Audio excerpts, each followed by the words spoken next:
how much money can we spend to secure this vote or that vote? Well, that was Roosevelt's mantra, tax and tax, spend and spend. Right. Now, the best president in our history was Harry Truman. Harry Truman inherited $258 billion World War II debt, and when he left, he paid off 25% of the debt, had a balanced budget. Ike had a balanced budget.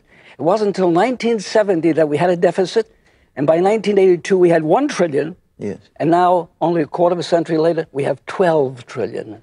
And we're going to have $22 trillion by the end of Obama's 2 terms, and it's going to be $1 trillion a year in paying off China and Japan and the debt and interest. When do you think the foreign nations are going to say it's all over, we're not going to take your If I were the Chinese, I would say, you want money? Pay me 10%. Like a loan shark. Yeah. And if we don't have China or Japan to take our debt, who's going to buy the debt? Nobody. And so when people don't buy the debt, the interest goes up.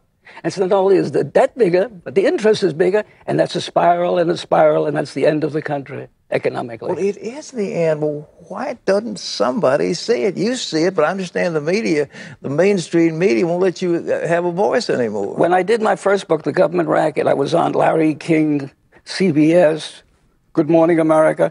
They won't talk to me now. Why? Because they're no longer journalists. They're now allies of the spending Democratic Party. Now, the Republicans did a bad thing, too. Yeah. When they came in, George Bush was a great patriot, but he spent like a Democrat. Every bit of it. Every bit of it. Yeah. And as a matter of fact, he increased the debt $4 trillion. Now, that's unconscionable. Why did he do it? I think he figured maybe I'll get liberal votes. Then I'll have both Republican, but he lost both. Yes, he did. He lost both. I think his core left him at the last election. I mean, the Congress was lost because of that reckless spending. Yeah. So you had 3 presidents who put us in this thing. Clinton, Bush, and now the worst, Obama. The country has to wake up, and we need an education in government. We know the sports, we know the Yankees better than we know Washington. And you can't do that. People have to understand. That's why I was in retirement. I came out to write this book because I was so frustrated with the country that I love. How do we stop it? We really, The people can stop it. How? The people can stop it by beginning to understand that you can't run a government on the credit card. Do you know an interesting thing? The small things. The Department of Defense had $100 million in unused airline tickets that were refundable, and they never refunded it. The IRS had 80 in-house thefts. 12 of them were from previously convicted criminals who they hired. It's like a Marx Brothers movie. It's a madhouse, an absolute madhouse. They gave 500,000 credit cards to the employees to make small government purchases. Yes. They used it for trips to Alaska, to pay for closing on their house. One guy bought 2 cars with it. And when they find them, they don't put them in jail. What do they do? Reprimand them. Reprimand? Yeah, it's hard for them to... What happens? You keep your car, but you get reprimanded? You get reprimanded. See, the trouble is that the internal workings of the federal government are a madhouse. I've covered Washington for 30 years. And I testified 6 times before the House and the Senate. And each time they applaud me, that's wonderful, we're going to change. They have no intention of changing. These people have one goal in life, get elected. If they have to lie, they don't steal, but I think it would be cheaper if they stole a few $1 million and left us alone. we would save trillions. If they just wrote checks to everybody, said, everybody, here's $50,000, it'd be so much cheaper. Leave us alone. Yeah. $65,000 for every poor family in America is unconscionable, because then they would have an income of $80,000, but they don't. Where did the money go? Bureaucracy. And the bureaucracy, I walk through the halls of Congress a lot and walk through the halls of the agencies. It's an undisciplined organization. It's not that the people are bad people. They just, when you live in a lax community, your mind goes lax, you go lax, the discipline disappears, and any moral strength that you used to have is gone. And there's no moral strength in Washington, D.C. It's Sodom and Gomorrah financially. When they see you, do they cringe, or do they... No, they're very nice. They're nice? Yeah, see, politicians are very smart. Yeah. They're always nice. Obama's big mistake, for example, with Fox, it's a grave error for the President of the United States to say, why doesn't he insult the New York Times?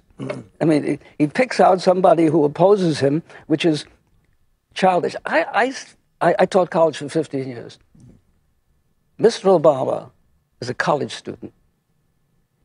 He's 48 going on 19.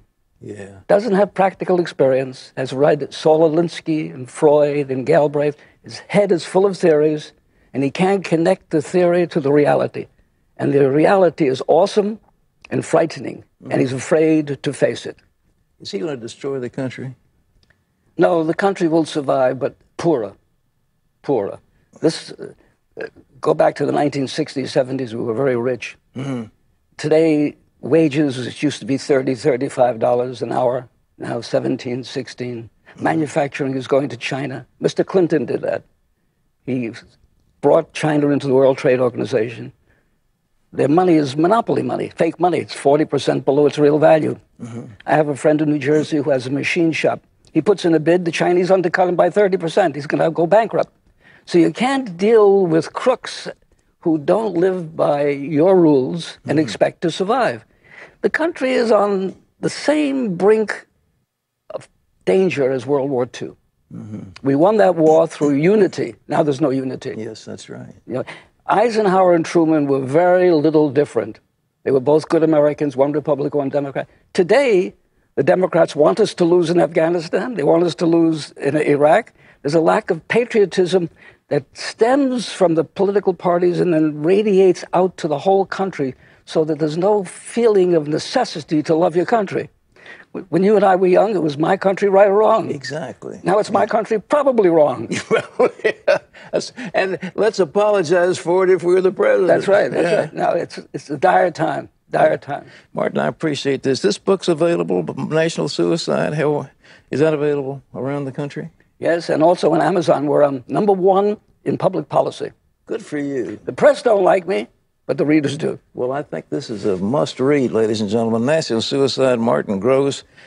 Man, I wish somebody would listen to you, but thank you for being with us. Well, thank you so much. God bless you. A voice crying in the wilderness, but he's telling the truth, ladies and gentlemen, and sending a message of warning. We're trying to do the same thing. Let's hope somebody up there will start listening to us. Christy?